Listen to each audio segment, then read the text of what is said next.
Yo, what's checking, everybody? Welcome to another edition of the After Hours show right here on the Orangebloods Texas Football Channel. I'm Jeff Ketchum.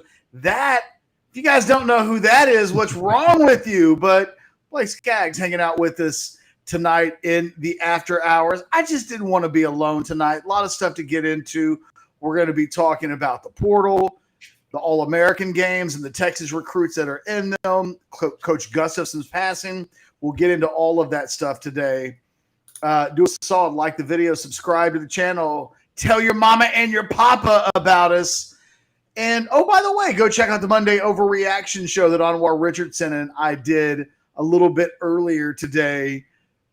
There won't be a lot that we cover tonight that was in today's Overreaction show. This just won't be a real crossover-centric deal. So if you watch tonight, and yes, Rudolfo, you might have been eating breakfast tacos this morning, but you were nowhere to be found for commentary for the very first show of the year.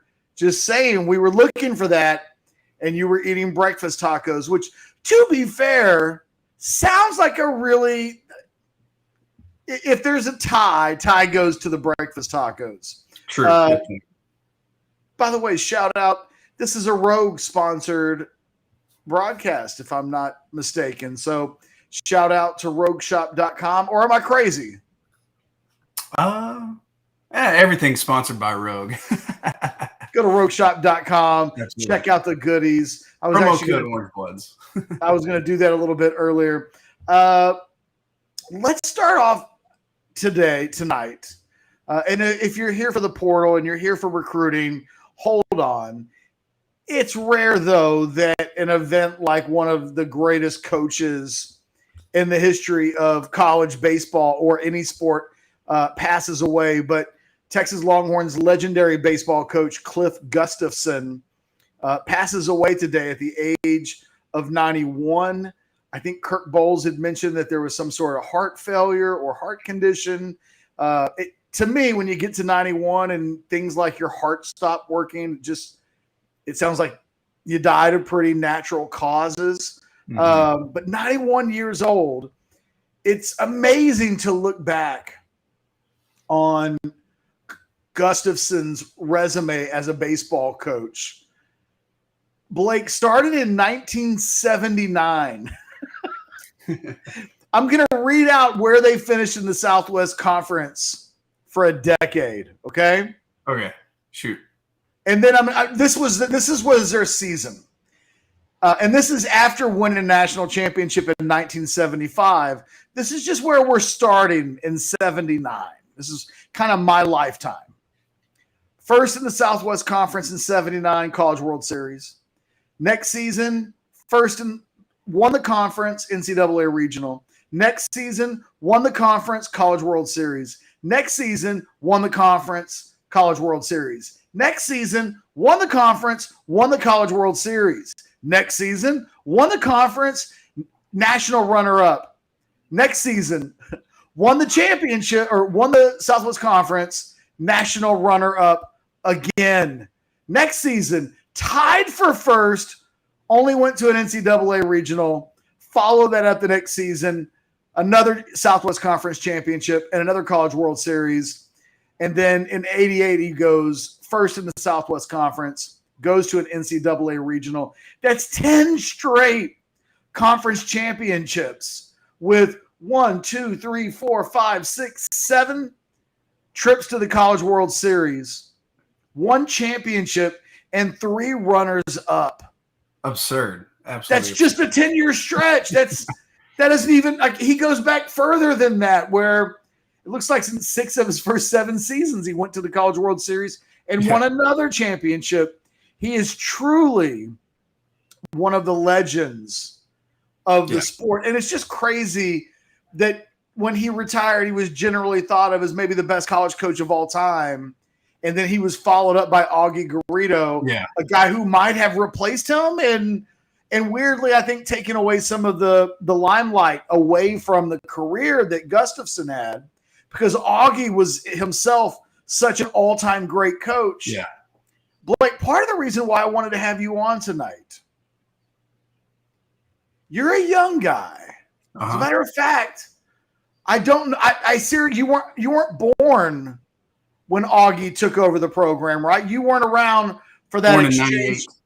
Yeah, so you were born in 98. Mm-hmm. Augie Garrido was already at Texas. So there's not a day in your lifetime when Coach Gustafson was doing his thing when you were alive. Mm-hmm. Do you even know who he is? Like, for a young guy like yourself, is there even a proper framework for the way, for what you knew coming into today that a lot of older fans are talking about? What was your perception of Cliff Gustafson? Well, I had a little bit of the framework because my dad would take me to UT games from the time I was 2, so, and he told me stories of Coach Gus and all those great teams and incredible players that were on those teams that went on to do great things. And so I had that framework, but yeah, you're right. Absolutely. Run up with Augie and how great he did. You think, oh, Augie's the legend. Then you got to take a step back and think about, there's only been how many Texas baseball coaches? I think 6 since the start of the program, since the 20s. It's crazy. It's unbelievable. You basically are signing up for all-time greatness if you take the job. Yeah.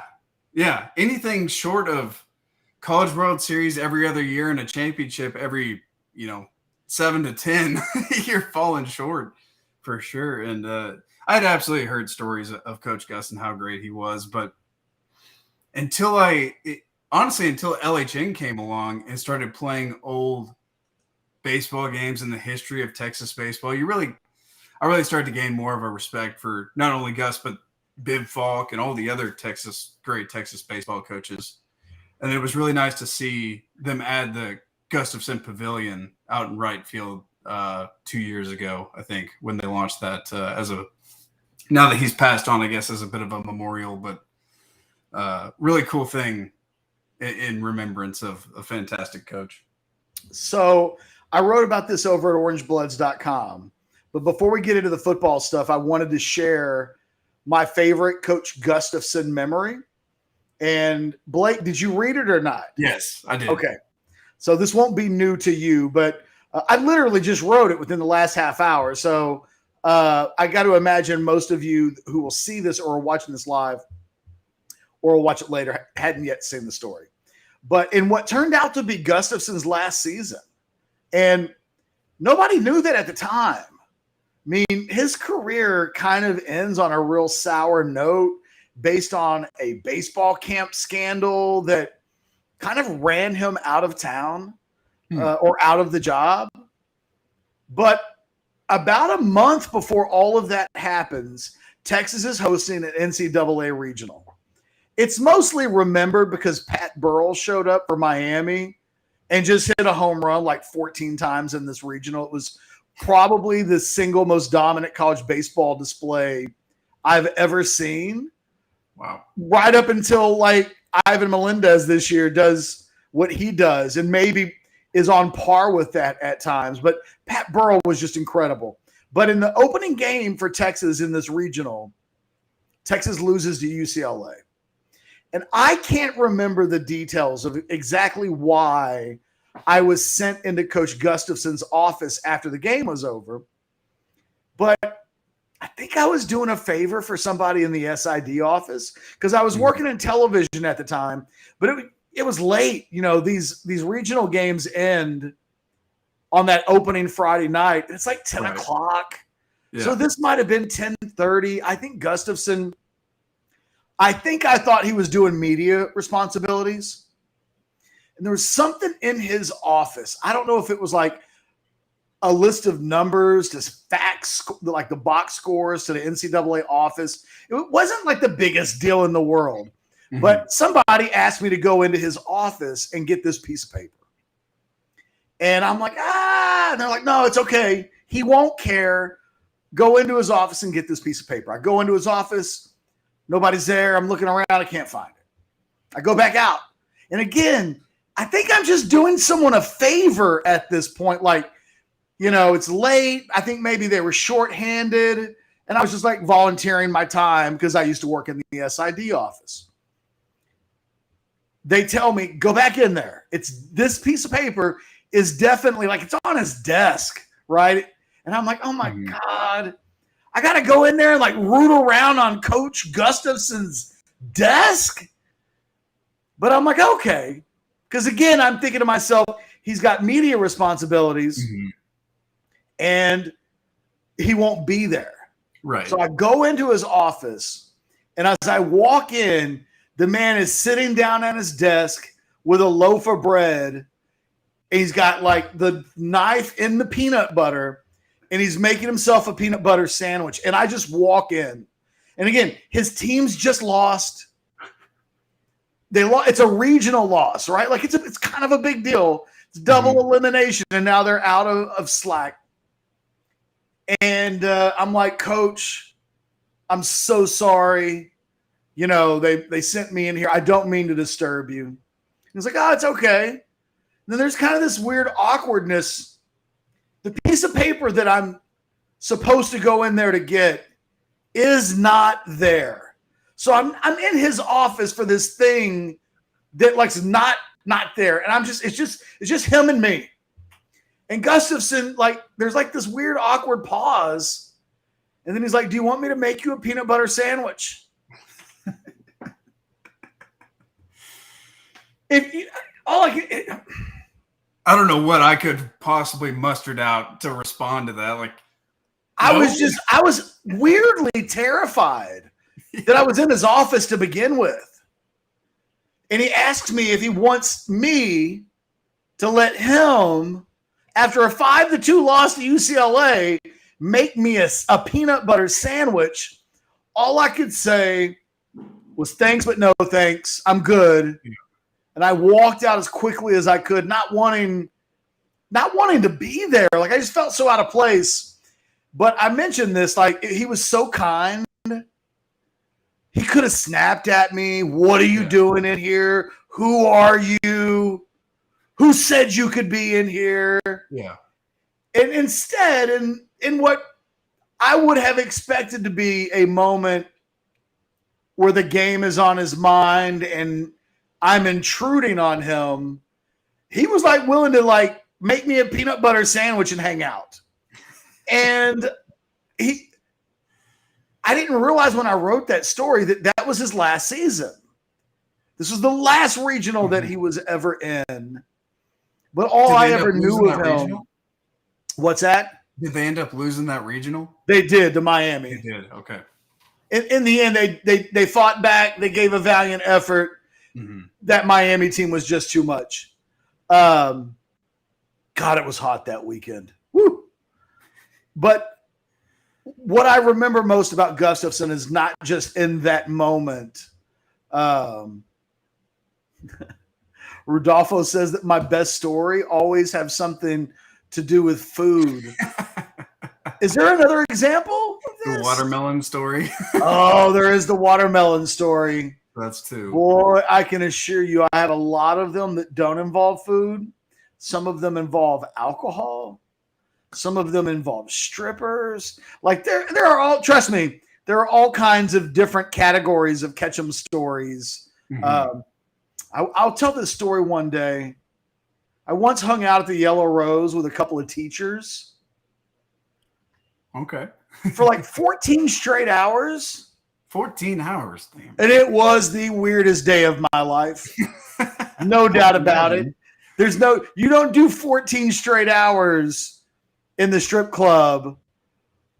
Now, to be fair, one of the teachers went and did a job interview like about 6 hours. Did they come back? They did.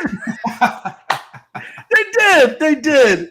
God, that story. There's a bunch of them. I promise you. This one clearly, though, does involve food, and that's fair. The Elgin watermelon story is an oldie, but a goodie, by the way. Yes, Rodolfo. Elgin Wildcats on top. That's funny. So that's really all I had to say about Coach Gustafson. I had to acknowledge on the day of his passing. It's been a long time Yeah. Since 1996. I mean, you weren't born yet. This is you plus 2. And so it's been a long time since Coach Gustafson played or coached. And there would be a lot of viewers potentially who, let's say 30 and under, who just wouldn't have like a real firsthand knowledge of like what he was. He was Gus. I mean, he was Augie before Augie existed. And I'll say this: the people that like the old guys that go to Texas baseball, wild bunch, as wild as they might be in 2022, anybody over the age of say 35 worships Gustafson. That in ways that probably surpasses Augie Garrido. It almost feels like Texas baseball has been lucky enough where one age group and older and up, it's kind of a Gus group. And anybody who's like 35 and younger, maybe even 40 and younger, depending on the group, somewhere in there, it's kind of the Augie group. Yeah. But that there could be two groups because two coaches essentially coached like 60 years of baseball. I mean, at minimum, they're two of the like top 5 greatest college baseball coaches of all time. Like, is that? Oh, yeah. And the thing is, if you take Gus and Augie together, you're talking about going from 1968, 2 guys, all the way to, God, what was Augie's last season, like 2017? Yeah, somewhere in there. Something like that. 17, I mean, it's almost 50 years. Yeah. So anyway, I just wanted to say rest in peace, Coach Gus. I appreciate the fact that you were always a good and decent human being in a world where I don't always think of the coaches that I cover, even the ones that are thought to be decent and good human beings. Those guys don't always stand out for that component as much as Coach Gus did. And so I felt like sharing those words because he's an all-time great. And we can move on, talk a little portal discussion. So let me ask you this. So for those of you who are watching the show, let me give you the latest. Arkansas safety Jalen Catalon, who's a former Rivals 250 guy as a prospect, almost picked Texas coming out of high school, was a freshman All-American and first-team All-SEC player in the COVID year of 2020. Played 6 games last year, 1 game this year. Now he's in the portal. So he's a guy that's had 3 surgeries on his body, but at his very best when healthy as a freshman back in 2020, we're talking about an impact guy. Like, I think he was first-team Associated Press, All-SEC, and like one of the all freshman, All-American. Second-team All-SEC by the coaches. And what I remember in looking through his bio, it was the first time since 2007 that Arkansas had an All-SEC defensive back. It's been a while since he's been that good of a player. When he came to visit a couple of weeks ago, if you'll remember, he puts on Instagram that he's in Austin. And there was immediately speculation that there can be no accidents in life.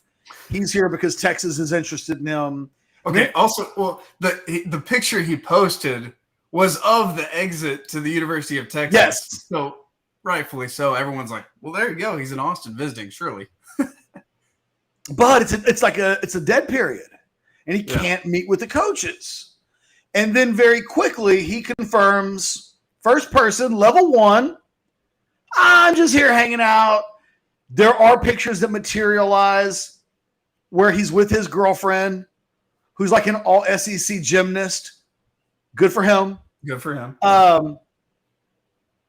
But I was being told at the time that Texas favored Syracuse safety Jihad Carter by far and away. And apparently they're not alone. I think he's probably going to end up at Ohio State. That's his next visit. You know, if you're Texas sometime and you're recruiting a kid from Syracuse, all hands are off. You know, it's hard to imagine winning that battle with Ohio State. It doesn't look like they're going to. But at the time, I was told Catalon too small. Texas covets this guy Carter. Now the guy that's too small is back in play, and he's 5'10", like 200 pounds. Does that move the needle for you? This guy's profile, which again, 3 years ago, one of the best safeties in the SEC. Last 2 years, he's played 7 combined games, including just one this year. It kind of seems to be on the out at Arkansas because of he's kind of the Junior Angelau of the Arkansas program, right? But in theory, better than that. Does his profile, is that what you would go after? Or would you like someone who isn't hurt all the time, but maybe doesn't have all SEC former player on his resume? Mm-hmm. I like taking the shot at the big guy. I mean, if you can land a guy that was a all SEC player, there's a lot of damn good defensive backs in the SEC. If you can land a guy that can play that well, I mean, you definitely have to talk to some doctors and see, like, okay, what's the risk of re-injury here? And I didn't finish the sentence. Thank you. While he was in Austin with his girlfriend, I'm convinced that he met with doctors. I'm convinced that there was a medical that was done, and what the results of that medical, I think Texas has seen the results of that medical. And it gave him a clean bill of health. Injuries be damned. Like, at this moment, he's kind of viewed as good and ready to go. Mm-hmm. And once Carter kind of indicated to Texas this ain't happening, suddenly the guy that was too small is back into play. And I think a part of it may be there aren't a lot of other options, but he's already made one trip to Austin. And I think on that visit saw a doctor, got a physical. He visits Texas this weekend. I would be shocked. The medical stuff's already apparently taken care of. Yeah. They're good with that. If they're good with that, then what's the question? You got, like, he's an absolute take if you think he's good medically. Well, here's the thing. I would take him, but I would take 2. Oh yeah. That's my thing. Like the lower level guy, that's a more stable player for sure, just in case, he does re-injure. I have no problem taking a flyer on Jalen Catalon at all. They've taken worse flyers. Oh my God. Yes. But the question is, how short are they in scholarships? And would I sell off on the idea that at a major position area of need, the only scholarship that you use is on Jalen Catalon, a guy that, so if we go back to last year, and he played Texas last year. If you go back to last year and take away the opening game against Rice, where he had 2 interceptions, he had like 1.5 tackles, like it looked like he was back. Next 6 games, or the next 6 games, or maybe 5. I guess the next 5 games, because he only played 6 last year. In the next 5 games, no created plays, no created turnovers, no tackles for loss. In his only game this season, no created turnovers, no tackles for loss, no real impact. If you look at his last 6 played games, 0 created turnover, and it's half a season. No created turnovers, no tackles for loss. Generally not an impact player. But there's no getting around the fact that if you go one season back to the COVID year of 2020, he looked like a future All-American, and it makes him a really tough guy to discuss. Because it's hard not to look at that first-team All-SEC safety thing and not be like, well, hell, we hadn't had anybody like that. Yeah, that label itself is just That's a big claim. I mean, the fact that he was a first-team All-SEC guy is a huge mark. I mean, that's Texas hasn't had very many of those guys come through. The thing is, if you took away that, and I said, let's just any player that's incoming, we're only going to have a discussion about the last 2 years. That's it. 2021 and 2022. Don't tell me about anything that happened before 2021. Then this guy's not under consideration at all. He is a unique player. I fully believe he's going to be a Texas Longhorn. So I think there will be a lot of optimism. Hey, he's healthy. The doctors have given him a good clean bill of health. The question is, can he stay healthy? Because it hasn't all been the exact same thing at Arkansas. I think there's a shoulder. I think there's a different injury in that upper body area, maybe a torn labor, something like that. Like, it's a little bit different in each situation.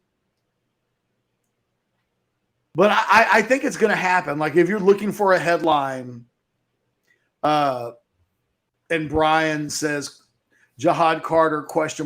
Doesn't look like he's really under – Texas would love to have him. It looks like he's told them thanks, but no thanks. A lot of speculation that that's going to be at Ohio State. And real quick in the super chat, Tom G says, what up, OB fam? What up, Tom G? Back from San Antonio where things didn't go as planned. No, they did not. Catch your man, Anwar and I almost got into a one-on-one trash-talking Washington fan fight. We still need this story from Anwar. Tom, tomorrow, one way or the other, we're getting the story. Yeah. He mentioned it on the Overreaction Monday show today and then gave no further details, which was kind of BS, but we're saving that. So thank you for teasing that. I'm dying to find out what happened. What did he say started it? I don't know if we got what started it. He just said it was with a Washington fan in a bar. Or I think it was in a bar. Rodolfo says that Jalen Carter kind of sounds like Jay Witt 2.0. That's probably fair. Although Whittington's never had an all Big 12 season and then for the next 2 years wasn't able – he's not – Rodolfo, I would say Jay Witt 2.0 if the 2.0 is supposed to be a better football player, right? I mean, that's – the 2.0 is supposed to, in theory, be an upgrade of some variety from the last one. Jalen Carter Catalon, has been a really good SEC player. And at his best, to be fair, better than Jihad Carter from Syracuse. I mean, Jihad Carter's been this year was his best season. He was an honorable mention all-conference player. Good player. But at his best, just a few seasons ago, Catalon was an impact player. If you're getting that guy, this is how the portal makes your team better. Yeah. I would simply say if you get Catalon this weekend, which I think Texas will, go get a second guy and don't put all of your chips on a guy that hasn't played more than 6 games in 3 seasons. It's been a minute. And then the question becomes, how many portal spots are we talking about? And I know Sark mentioned, 4 or 5 that he was thinking they were going to take? Well, I think 2 of those are going to be receivers. Yep. One of those is going to be a DB. And then the question mark has always been, who would a 4th guy be? Who would they what area would they stress more than others?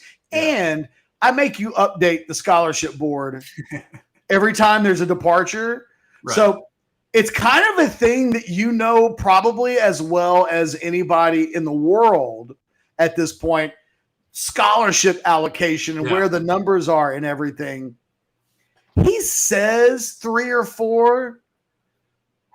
They will need attrition to take more, but you can still look at this roster and imagine, okay, if he wanted to take 5 more guys, you can look at the roster and see where there's attrition to take that many guys. Yeah. So I think, people last year thought that I was too literal with some of the things that Sarkisian said with regards to the scholarship numbers and what they were going to do and availability and kind of all of these things. Some people got mad at me. Stop counting. Stop counting and using little things like NCAA rules to like form your discussions. This year, I'm doing the opposite. This year, I would say, I know what he said, but maybe he doesn't quite mean that. Let's not be literal. So he says 3 or 4, so we know that's a planted idea. Yeah. I think they could do more. And it might be a case of you'd wait until the spring and that second batch of portal guys to come in. You've seen your team in the spring. You know if there's any injuries. You also have a better idea whether or not the guys you need to get out are out. Yeah. So maybe it doesn't all happen here. What I've been told is that it could get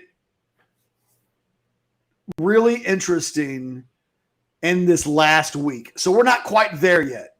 Yeah. But Catalan will visit this weekend, and I was told that any commitments will likely happen in the days leading up to like January 15th. I think they need to have everybody in at UT on the 16th. Like I think that's the absolute, that's the deadline for Texas. They got to be in the system by January 16th. Catalan visiting this weekend. That let's say he announces on the 10th, a week from tomorrow. Wouldn't be a huge shock if it went down that way. I really do think mentally you can count him in. The question is what happens with these last couple of deals. I've been waiting to see if Barian Brown from Kentucky is going to put his name into the portal. I checked yesterday and was like, hey, according to his people, there are still indications that he's going to be in the portal, and they just played in a bowl game. So Kentucky's season is over. It was a dreadful end of the season.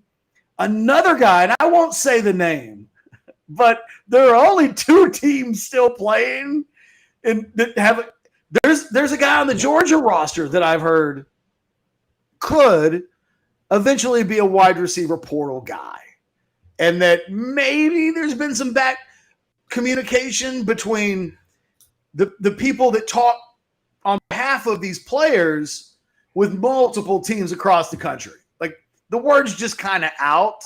So we'll wait and see what happens there. But this is what I was going to ask you. Are we expecting a slew of new players into the portal now that these bowl games are done with, or just about there was a year ago? Yeah. So it might not happen that way. But if you think about it, the best teams in the country, and I don't mean the ones in the playoffs or the major bowl games. I mean, there's been like 40-plus teams, almost 50, 60 teams that have played in bowl games. They all will have ended, and then there's the holidays. And a year ago, a lot of guys waited until and the thing is, a lot of these guys know exactly where they're going to go before they enter their name. So the ones that are typically taking visits and really going through a process, they entered earlier in the month of December. That's a good point. The guys that are still trying to figure out where they want to go or have to already be in the portal because they got to be taking these visits. And I mean, you can enter later, but you have more opportunity to consider different schools if you get in early. You can take more visits. Yeah. Yeah. I mean, you know, Catalan, in theory, could have, from when he announced, I think could have taken some visits. And it all seems to be pointing to Texas with him. There's a part of me that wonders if I was somewhat led astray. Not that there would necessarily be anything wrong with that, right? Like, Catalan shows up on the Austin campus and makes that picture. And it might have been that Texas wasn't quite ready to have him do that yet. You know, they were trying to get Jihad Carter. And then you've got this other – you're probably telling him, baby, you're the only girl we want to take to the dance. You're the apple of my eye. You're the only person, right? And then this other guy's like, I'm taking the exit freeway at the University of Texas. And so he gets out real quick. Hey, no, I'm just here to hang out or whatever. If you look at the fact that he made that trip to Austin and may have not met with the coaches, but may have done some medical stuff that would help. So someone told me earlier today, there's nothing that says in the dead or the quiet period that a kid can't go to the doctor. It's true. Doctor's probably about the only place they could go to.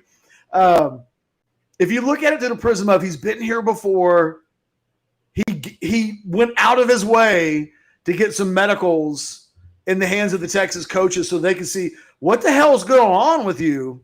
Yeah. If he's got a vote of confidence at this point from the doctors and he's coming in this weekend, that's a lot. And clearly he likes Austin. He was visiting with his girlfriend. So he would have to have an all-time bad visit. Yeah. I mean, we've seen kids get sent home before. Exactly. The infamous bad official visit occurred 22 years ago when Albert Hollis, a running back from Sacramento, California, showed up with DJ Williams, who was the number one player in the country. And on that visit, Albert Hollis was telling people that he was going to take Hodges Mitchell's job that next year. And Hodges Mitchell was really popular. So what ended up happening was that Hollis, that he almost got his ass kicked by Quentin Jammer, who was like, Albert Hollis, I don't care who you are, don't come here and talk shit about my guy. And rather than kill him, they all went into Mac Brown's office and they were like, we don't want this dude in the program. And that was it for him. That was it. And that's what I want to see from my team. That's what I want those guys to do. If someone's like, I'm going to come take your job. No, you're not. No, you're not. Baxter ends up going home with like a broken jaw. What happened? He was talking some smack to Jonathan Brooks, and we weren't going to have that. I think Catalan's going to be a Longhorn. I think my dogs agree with me. Yeah. And I think 2 wide receivers are what they're looking for. The question is, can you get those 2 before mid-January? And I think there's some real optimism that they can. The wide receiver position has been incredibly populated in the portal with really good players. I mean, there are 30 guys that have been in the portal. Hello, by the way. My dog now is coming to let me know that something is going on outside and I'm needed. They wanted a guy that had some speed and, let's say, put up a Jordan Whittington type season at whatever school they were at. There's like 30 of those guys. Texas has gone out of their way to really not go after any of those guys because they think something better is coming. They may turn out to be wrong. They may turn out to be right. But I'm working under the assumption that they know something that we don't know. Or we do know. But maybe not even to the levels that we think we know it. Yeah, maybe not. But we've been hearing smoke on Browning for how long? I mean, look, if you thought Barry Brown was going to go into the portal, and then going to be a massive arm wrestling contest between a bunch of other schools, you probably go find somebody else. If you're waiting, you'd think that there's a reason. Now it's my other dog. You'd think there's a reason for the waiting. So, like I said, I'm really curious to see what ends up happening in the portal on the wide receiver front because I've talked to people for months now who've indicated, just sit tight, baby. It'll all come together when it comes together.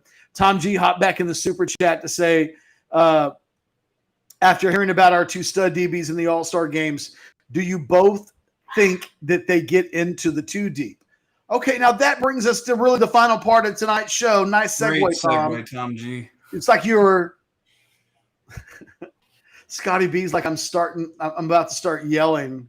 I'm just to talk over the dogs. That's the only reason. I'm not so excited. I feel like I'm about to start yelling, but Scotty, you're right. I might mute the microphone. You might see my head turn like this, and I'll yell it. Shut up! What's weird is my dogs will shut up if I yell at them. The issue is, do I want the Humane Society or, any of do I want PETA coming after me for abusing my dogs with verbal abuse? I do not know that I want that smoke. So we're going to try to avoid that. Let's talk about the All-America games. The first one is tomorrow. By the way, if you were watching the show live right now, do us a solid. I'm doing it in the middle of the show right now. Like the video. Subscribe to the channel. We're getting closer and closer to 15,000 subscribers, but we definitely want to hit that mark as soon as possible. Just do it now while we're talking. Don't be lazy. The All-America games. Tomorrow is the Under Armour game. You've got Malik Muhammad, John Tate Cook. There's a number of Longhorn players in that game. I'm really interested to see how they perform. Muhammad and Cook have been – hold on. I'm going to mute my microphone for a second, scream at the dogs, and then I'll return.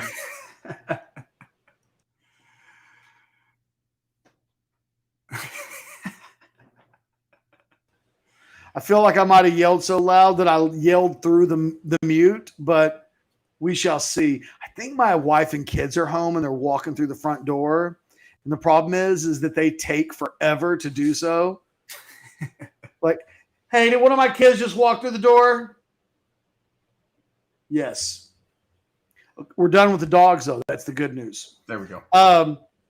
Let me read you something. Let me find it. It was on rivals.com earlier today.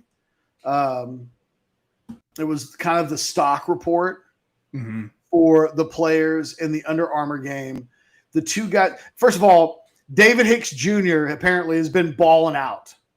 Oh. For a guy who's the number 5 rated player in rivals.com, it sounds like there's conversation about going up even higher after his week in practice.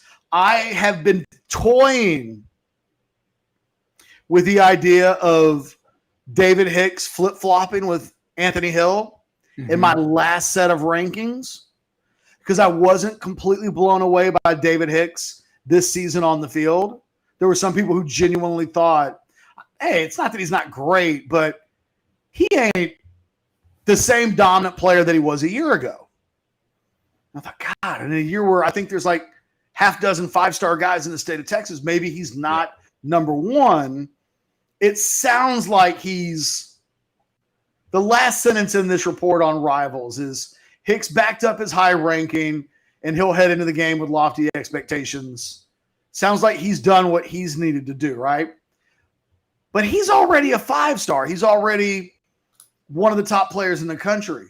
Malik Muhammad is 34 in the country. He's close on the 5-star, high 4-star line. They write of Muhammad today in the stock report, quote, Muhammad showed why he's been such a highly ranked prospect during the practice sessions this week. The Texas signee is a smooth athlete with excellent patience and anticipation skills and coverage. Muhammad has the techniques and overall speed to stick with nearly any receiver that comes his way. He also has the length to reach passes quarterbacks don't expect him to be able to get to, so he knocks down plenty of balls. There will be a reshuffling at the cornerback position in the last rankings update, and Muhammad is close to putting the finishing touches on a great resume. I mean, that's what you like to hear. And Jonte Cook is right there as well, right? Just outside. We'll get to Jonte in a second. Okay. Let's just stick with Malik Muhammad for a second. That's about as glowing of an update as you could give a cornerback at an all-star game. They complimented everything. The only thing they didn't say he did this week was offer to make people peanut butter sandwiches. That's it. Patient, skillful, lots of length, lots of speed, and they finish it off with, now again, Malik's 34 in the country. If they went in and said, He's been everything we thought he would be, but didn't go beyond that. I would think they like where he's ranked. He's a national top 50 kid, but they're not quite ready to go the distance with him. To finish off his little scouting report by saying, hey, we're reshuffling the cornerback rankings in our very last update, and Malik is close to putting the finishing touches on a great resume. They're talking about a 5th star. So good for Malik Muhammad. The reason why a lot of people ask, why do some of these guys go to these all-star games? They could get hurt. It's a little like the opt-out thing, right? There's a lot of things can happen. Why do they do it? A lot of these dudes are A, super competitive. B, a lot of these kids have never been on an airplane before. So you tell them, hey, come to Orlando, Florida for a week around Christmas when you're off from school, and we'll treat you to a good time. And oh, by the way, you can play against some of the guys all you've done is hear about for years now. The wide receivers and DBs have to be absolutely loving that they can go up against each other. You know, these guys have been talking trash about their rankings for years, probably like, oh, I'm way better than this guy. Absolutely. They can finally show it here in these all-star games. And a guy like Malik Muhammad's been to a bunch of camps. Like, this guy likes to compete. He never hides. He's never once hid. So if you're a Texas fan, you're watching this, feel really good about that. Malik Muhammad is not an accident. You know, there's a part of you that looks at it and go, well, he's been a great high school player at the state of Texas, but maybe that's where he maxes out. Seeing him perform this well against guys that are going to be future pros and he's fearless. I think I've been saying it for a while. I'm going to be really surprised. I know they bring in the kid from Wake Forest to play corner. Mm-hmm.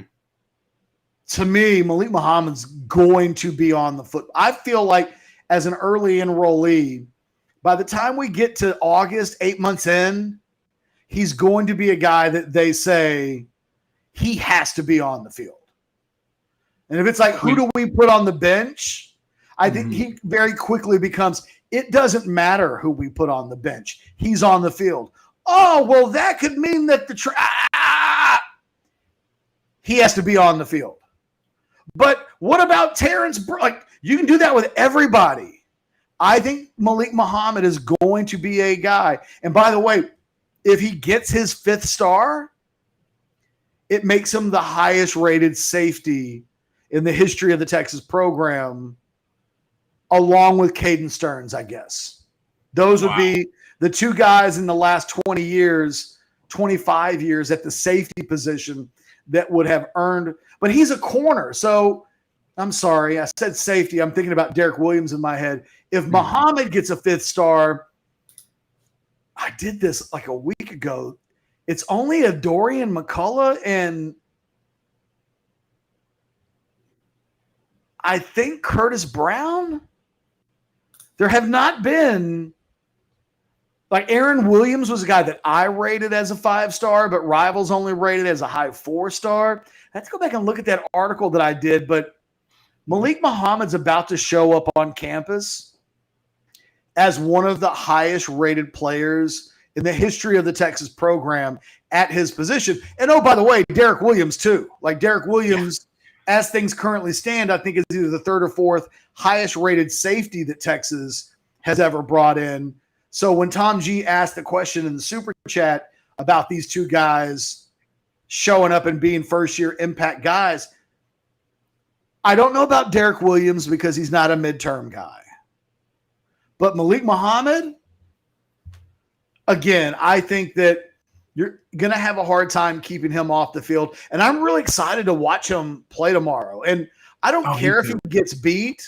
I really don't. Like, I just want to see him compete against the type of guys he'll soon be competing against.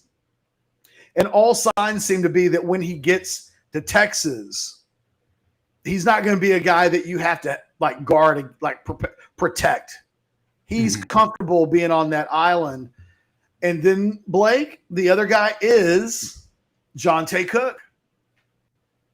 And there's been a lot of conversation about he's just like Malik Muhammad in that he's just on the cusp right there of that fifth star.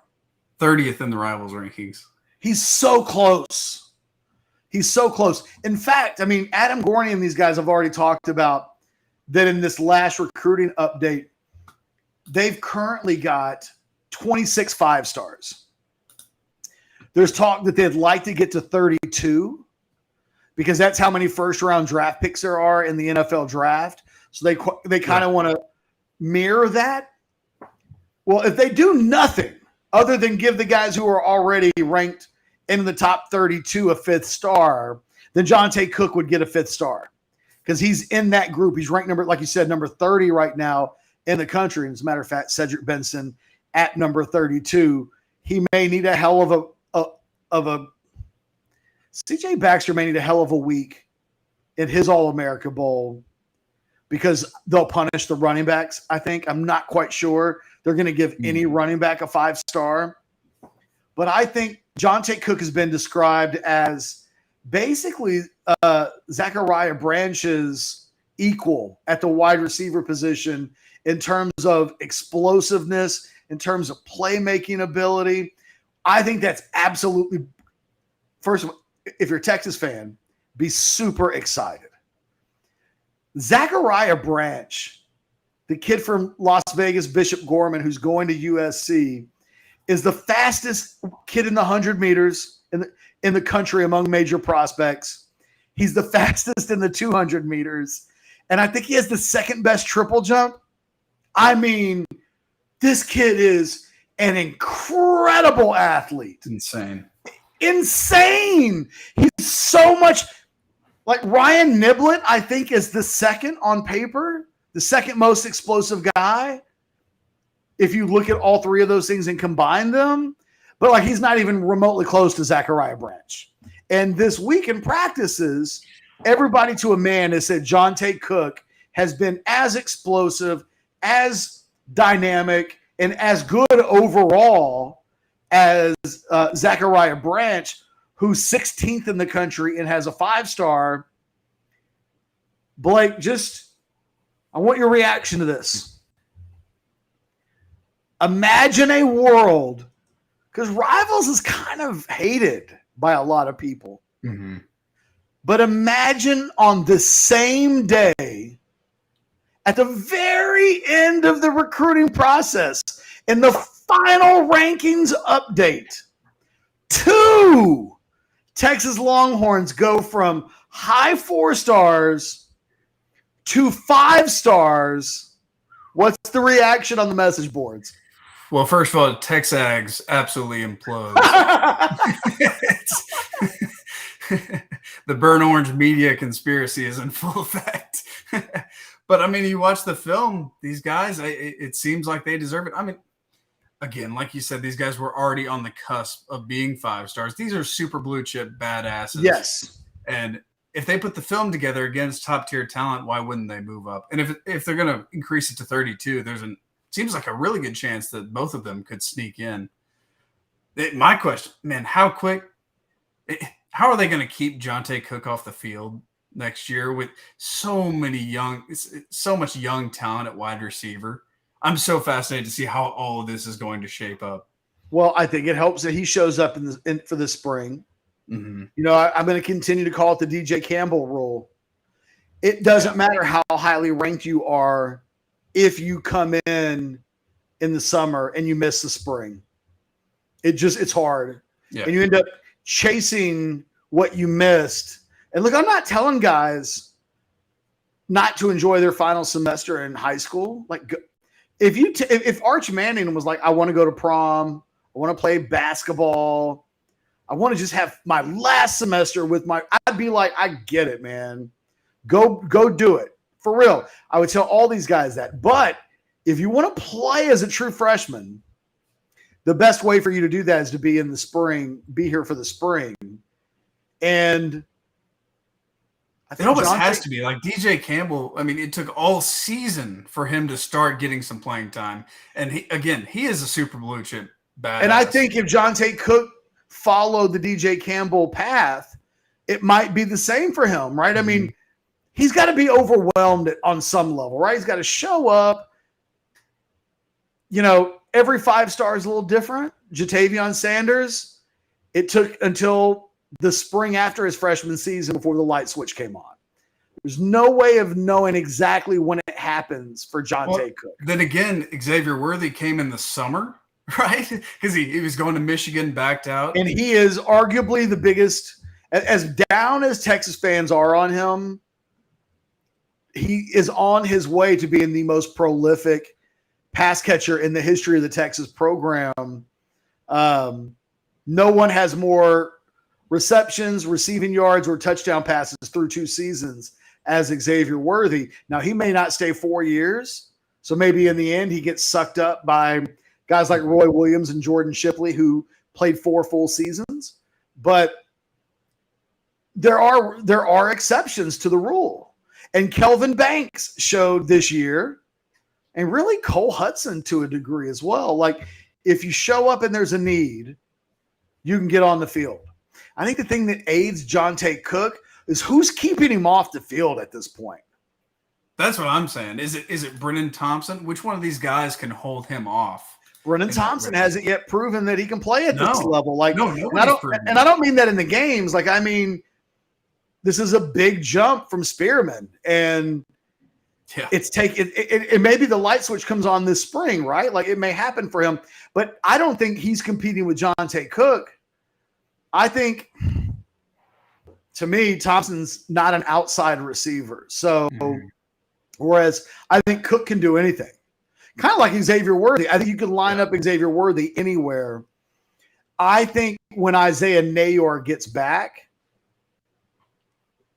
if he's healthy, it's Cook that he's trying to win his job back from.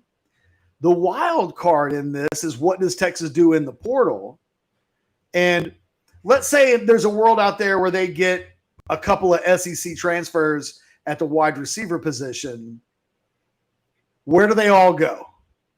Oh, man. Because at some point, I think they're prepared to replace Jordan Whittington. Mm-hmm. So if you're thinking to yourself, well, if Whittington stays, he's one starter. I don't think that. That's not a guarantee. I don't think there's any guarantee at all that he – I think it's possible that he would be the starter next year, because it could be that you get to camp and he's just your best guy. But there's a world out there where there's a slot guy they want to bring in, and there's an outside receiver they want to bring in, and that Cook then has to compete with that guy. But I think Jonte Cook is good enough that, no offense to anybody they bring in, they might not be as good as him. You know, Ajay Hall had a lot of talent, but it didn't automatically mean he was the best guy on the Texas roster as a receiver. And boy, he's so prolific. Yeah. I mean, the guy can do anything you want of a receiver on the football field. And he's done it this weekend or this week. And I worried about him a little bit. I wondered if he would be tired going into these workouts, because he just finished playing his high school season. Right. Christmas hits, and you would think it'd be perfectly natural to unplug the batteries and then to maybe not quite be ready to plug them back in so soon, and didn't skip a beat. That he showed up, and in everything they asked of him, including the hands competition, you know, he won the contest with the jug machines the other day. Like, he's got all of the pieces that will endear Texas fans to his talent. It won't surprise me at all if, when we get to the spring game, that he's a guy that people are like, can't wait to see this guy play. Absolutely. Absolutely. I mean, it was like that a little bit with Brennan Thompson last year, but gosh, he's not having – the news headlines that Jonte Cook is pulling in is unlike what we've seen from other wide receiver prospects that Texas has landed recently. Like, it's just all over Twitter, clips of him making catches. It's been all over Orangebloods too. It's just very exciting for Longhorn fans for sure. Someone sent me a message. I can't remember. Could have been on the board. Could have been in my private messages. I get so much. I don't know where the hell I saw it. But somebody mentioned that one of the key, if you had Nayor this season, he would have been their deep ball guy, and it would have allowed Worthy to do something other than what they really tried to force him to become. It was like, we got to throw the deep ball, and the only guy we trust is Xavier Worthy. And it hurt that a lot of the deep balls weren't on target either. It just caused a whole – they had to shift their game plan midway through the season to only throw short passes there for a while and barely any deep balls. So. Well, and I get why you'd want Xavier Worthy. If Xavier Worthy's in the NFL, this isn't an issue.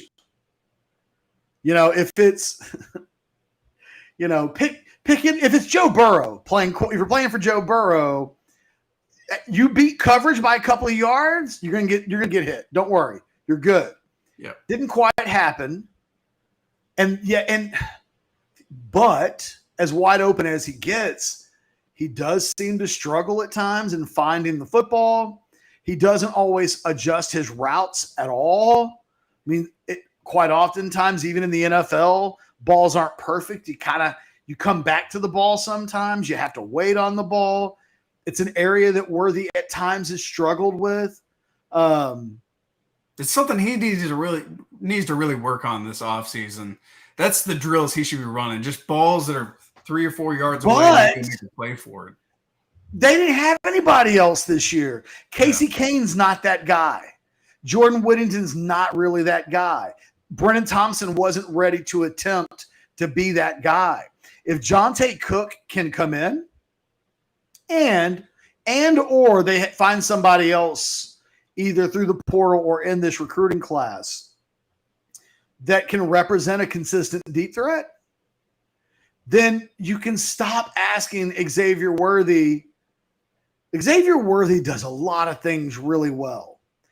I don't know that finding the ball deep is one of them. He gets open, and by God, if you could ever hit him in stride, he'd just score every time. But as we saw this season, that's easier said than done. But if you're asking him to work the short and intermediate areas and asking him to do less of the vertical go stuff, you're going to get more out of Xavier. I mean, for everything he didn't do on Thursday night in San Antonio, he still finished with like 7 catches for 84 yards, which is nothing to sleep. A lot of Texas fans are, we don't need him. Like, no.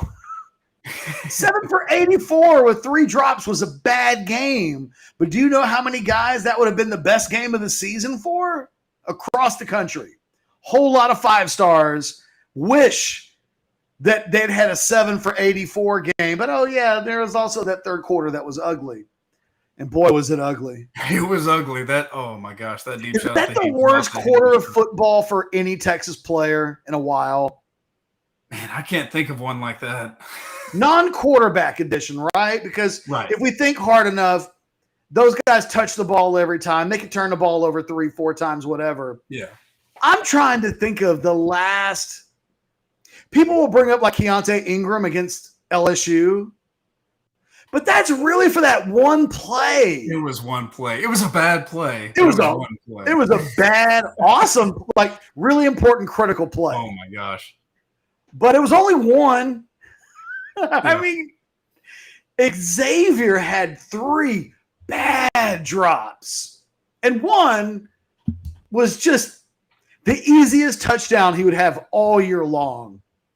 It was the first time he'd beaten somebody by 5 yards, and the ball was perfect. Yeah. It was ironic that he dropped it. It was really ironic after all these, like, Quinn can't throw the deep ball, can't hit him at all, and he finally gets the perfect ball right there, and it's dropped. I watched that frame by frame. Did you see what ended up happening? He lets it hit him in the hip. Oh. So Catch it with your I hands. don't know if it's a matter of wanting to score so badly that he starts to turn uphill, but he starts to turn his body away from the ball and he leaves his hands behind so that his hands are going to catch the ball on his hip, but he lets the ball hit his hip, which is one of the reasons why he wasn't able to control the ball. And it does kind of go back to this idea of in the offseason, he's just got to learn how to adjust his body better, because a lot of things can happen on that play.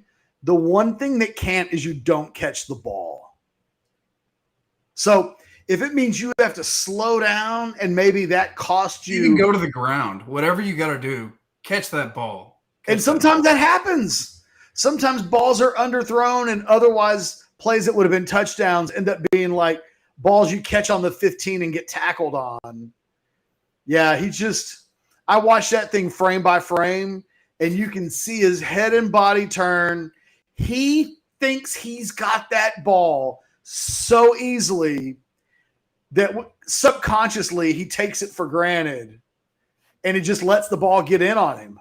Did you have the Titanic music playing in the background? The real sad. Oh, I think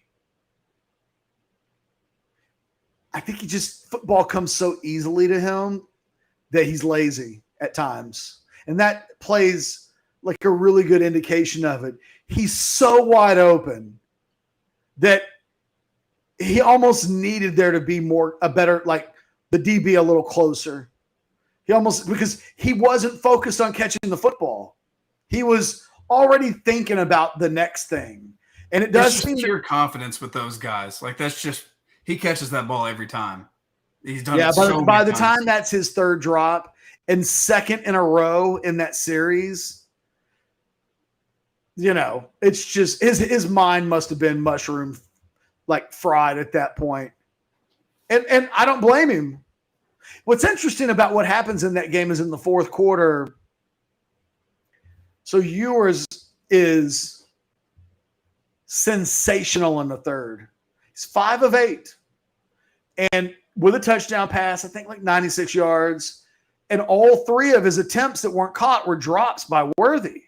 It was the worst quarter of football probably any of us have ever seen. You maybe have to think about like an offensive lineman that gave up a couple of sacks. And I don't know. Like, I don't know the answer. There probably is an answer. I just can't think of it.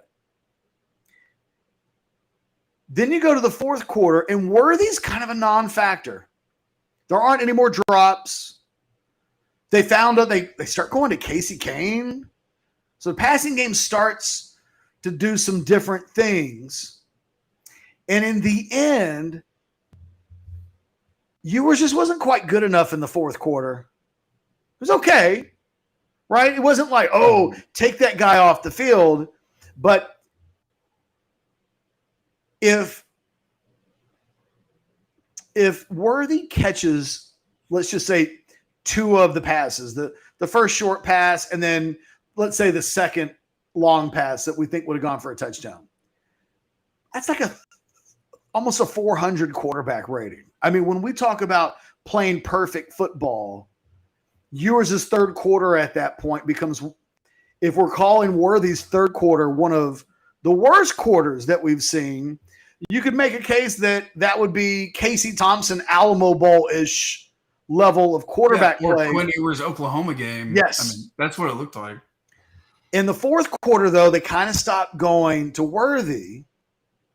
And while the Texas passing game was okay, and only okay because that last pass to Casey Kane for 49 yards makes the numbers look better than they otherwise would have. A little inflated, sure.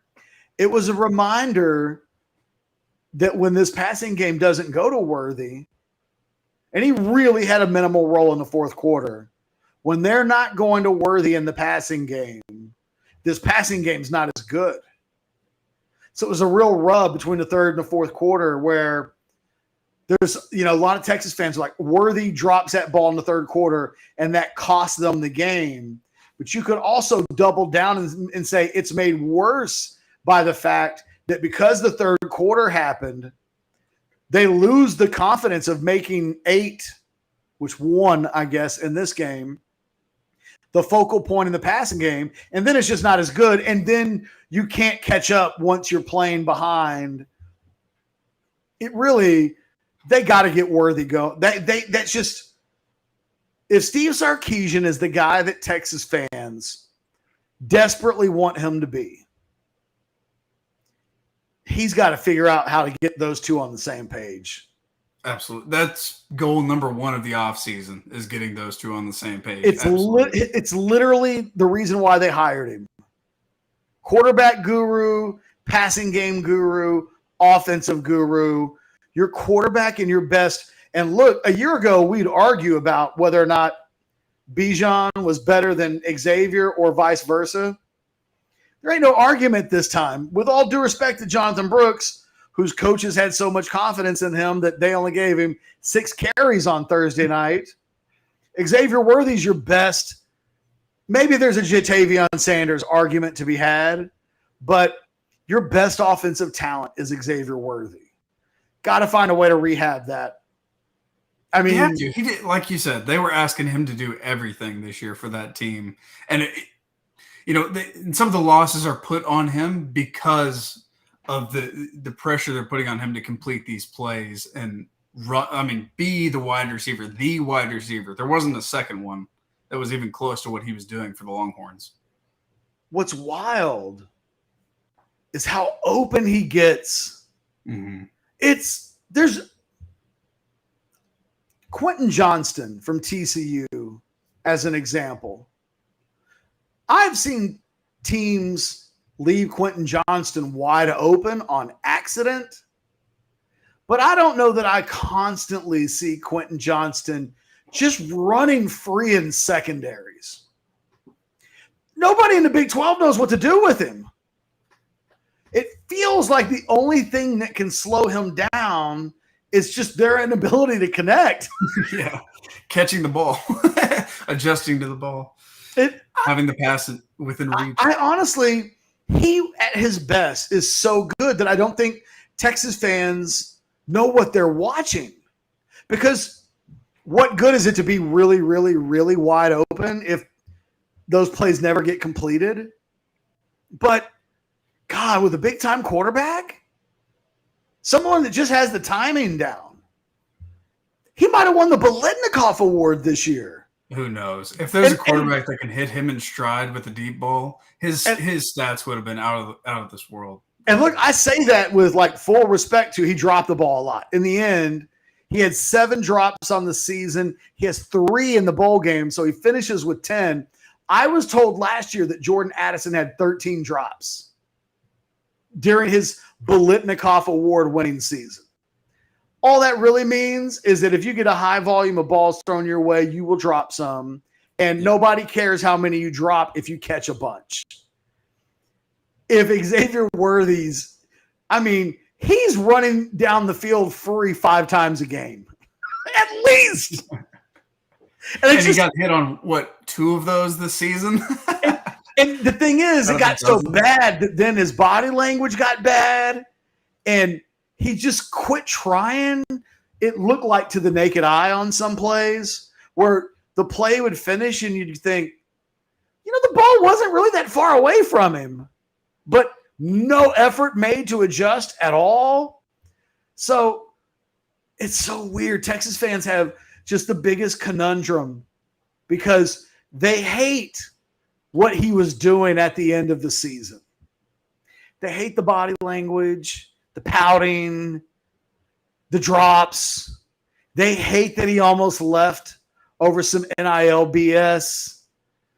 They hate that threat still exists. The thing is, I don't know that there's anybody else in college football like him. He beats anybody on him man to man. He can beat that guy and get open down the field. And if I think about the NFL, the only guy I think of that's quite like that is Tyreek Hill. A guy that's just like always open.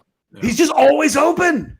He's just so good. He's always open, and he's kind of a little guy.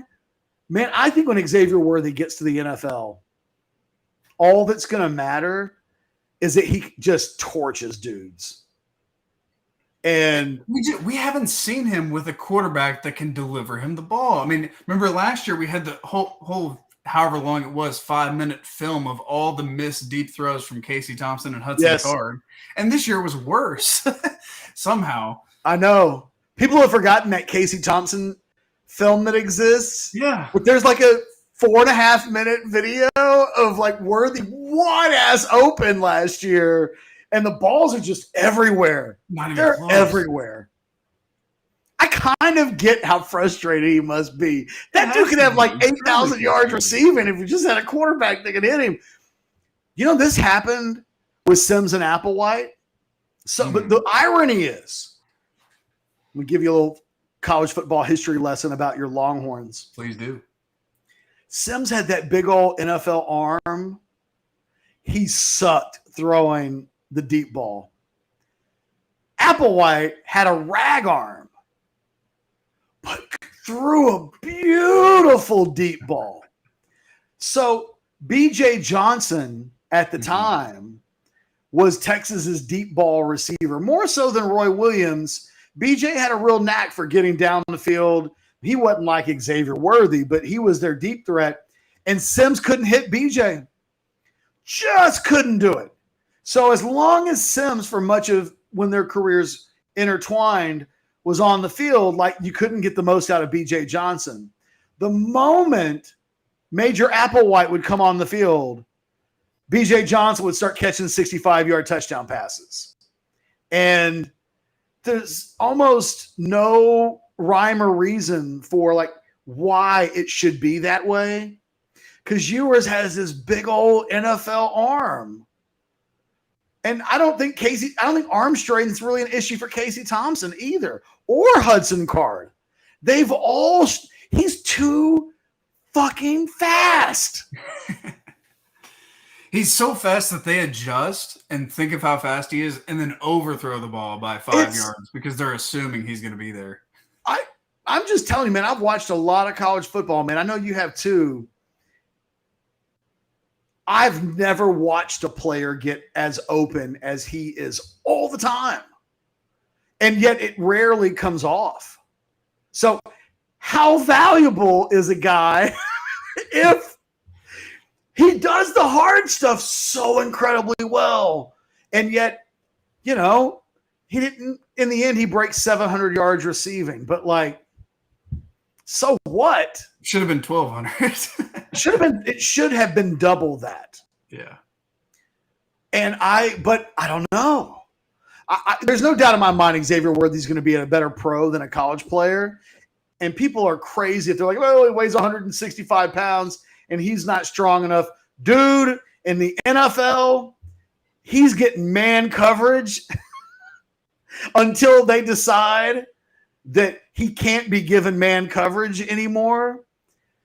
And look, I'm not saying he's going to beat Tyreek Hill. I'm saying he's college football's version of Tyreek Hill, though. And if he can be 3/4 of that in the NFL, he's going to be so good. He's going to be so good because he can do a lot. But, man, just run his ass down the field. I have to believe that Josh Allen's hitting that dude in stride. Oh, no doubt. Joe Burrow's hitting that guy in stride.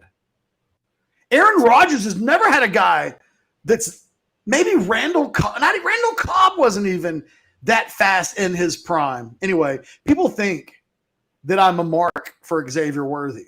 Like, you're never critical. Do you remember when I called out Xavier Worthy on the Monday Overreaction show and Anwar had a look on his face like, what are you doing, Ketch? Hit him like a ton of bricks. Yeah. He's like, what are you doing? Like, I just out of nowhere was like, his body language sucks. And like, he better start giving more effort or people are going to get pissed. People forget that happened.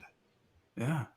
But the reason why I always sing his praises is because I've covered Texas football for 30 years. I've seen a ton of fast dudes. I have never seen anybody get as wide open, just running down the field freely. It's almost like teams don't even know he's there. He's that wide open. And, to me, that's got a lot of value. I realize it doesn't have value yet, but boy, in my football brain, I see what Sark sees. He's like, oh, the guy's constantly just running down the field. We should get that guy the ball. He may have bad body language, but he's still running wide open. And if a quarterback could get it to him, maybe his confidence would go up a little bit. Hey, final thoughts on tonight. The USC-Tulane game. Yes. Crazy. Tulane's the second best team in the Big 12. Because they beat Kansas State in Manhattan, and now they've beaten USC in Dallas. Man, they've got double-digit wins. They're going to finish in the top 10. I think the most underrated, in retrospect, the most underrated win that nobody paid attention to in this college football season that they should have was Tulane beating Kansas State in Manhattan. Absolutely. That got completely overlooked as just a fluke, like whatever. Kansas State. We didn't think Kansas State was worth a damn. Yeah. So when it happened, it was like, they lost at home to Tulane. Even when Kansas State was worth a damn, they just kind of pushed that game off as just a whatever. It's like, didn't happen. What happened again? And they beat USC in Dallas at AT&T Stadium. Unbelievable. Unbelievable. At the last second, too. They were 2-10 last year. And now they went 12-2. Oh. And look, Texas fans are on this deal where like they'll regress next year. They have to. They're not going 12 and I think at some point there will be a regression. And because Texas fans aren't getting a coach that's producing these kind of seasons, they'll say, that guy's not any good. Man. Sark has to. We talked about it. This is the one thing we talked about today on the Monday Overreaction show. Sark's got to have one of these Willie Fritz seasons. Doesn't mean that we think Willie Fritz is better than anybody, but it does mean he's capable of doing something that Sark hasn't done. It would be lovely if Sark could just prove to us in any given year, I can have a great team. Because if you knew that, you could blow off an 8-5 season. Oh, of course. You'd be like, hey, he's got a championship year in him. We've seen it. That's what he needs more than anything. If he could ever win a championship, he'd have so much street cred at that point. It'd be done. He could go 7-5, 7-5. But if he goes to a championship, oh my gosh, can you imagine? It's a big deal. Yeah, everyone would be fully bought in because then at that point you're just saying, "Oh, well, it must be the players." That's the only thing that's different now. If you do go 7-5, it's like he'll get his guys and then go back. Yeah, because he knows how to do it. That happens in the SEC all the time. Yeah, these teams will go through their cycles where they'll have their 11-2 type of team. They maybe don't ever get through Georgia or Alabama because Tennessee's probably a great example of that this year, where. Yeah.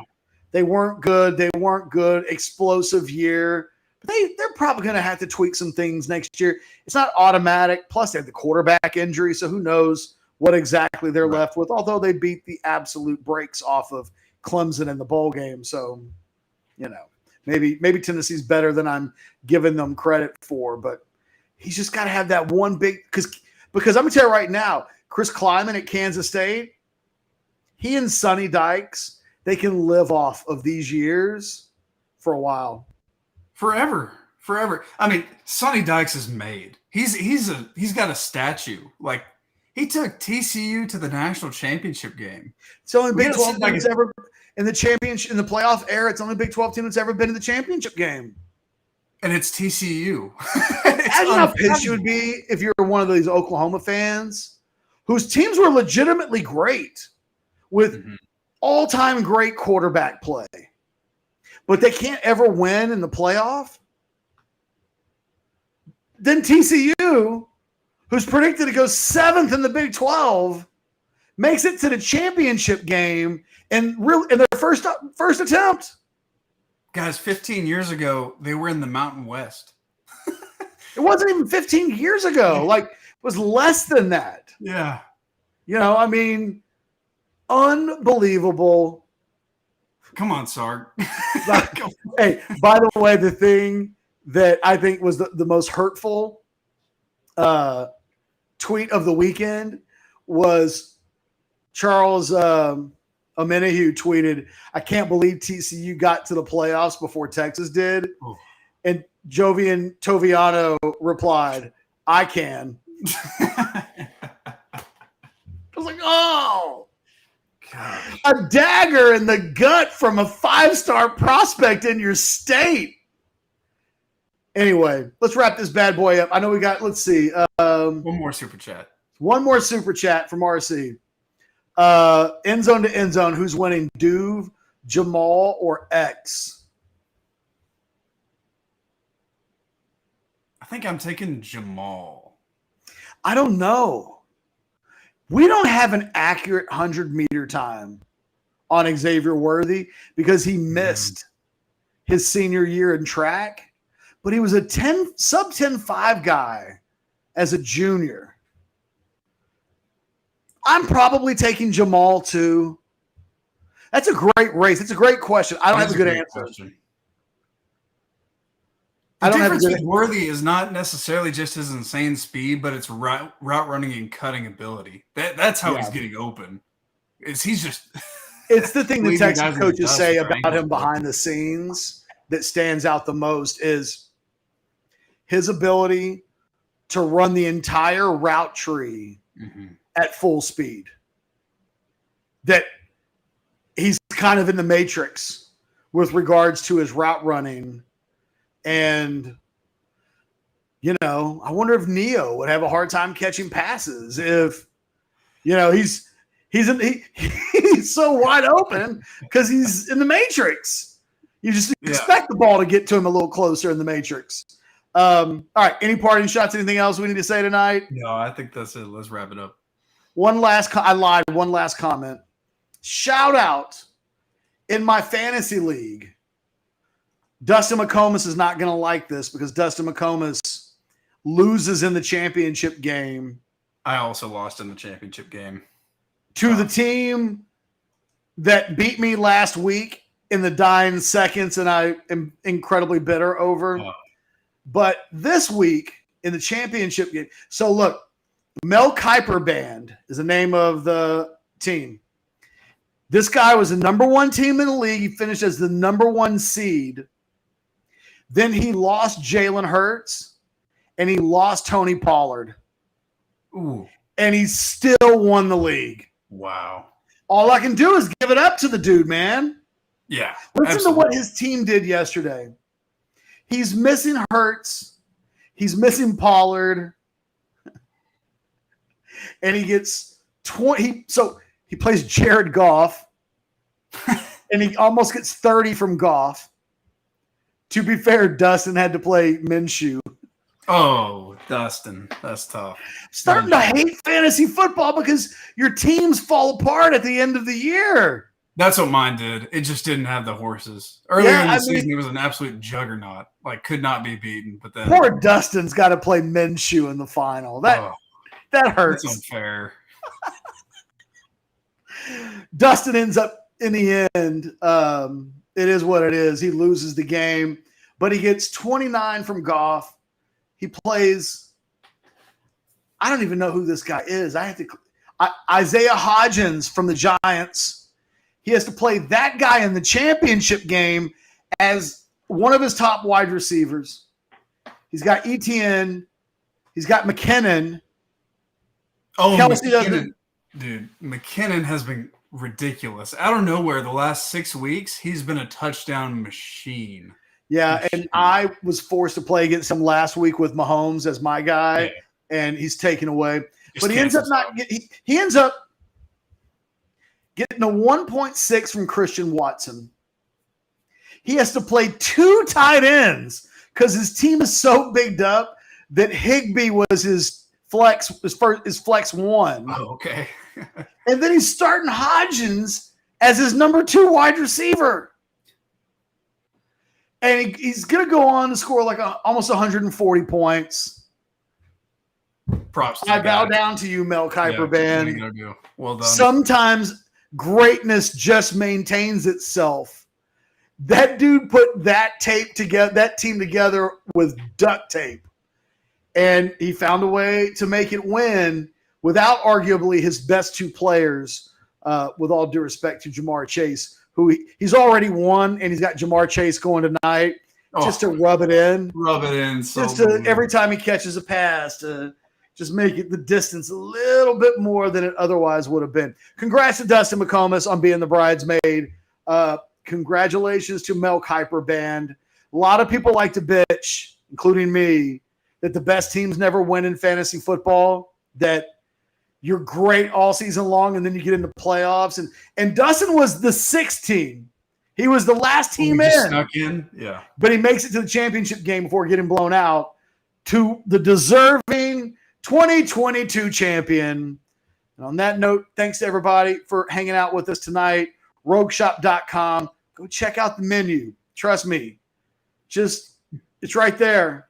Trust me on this. Use that promo code Orangebloods to get the discount and just get yourself some goodies. Just dabble. You'll find something that you like and you'll never turn away from it. For myself and Blaze Skaggs, who did like an hour and a half tonight. Yeah. Welcome to the hour and a half party.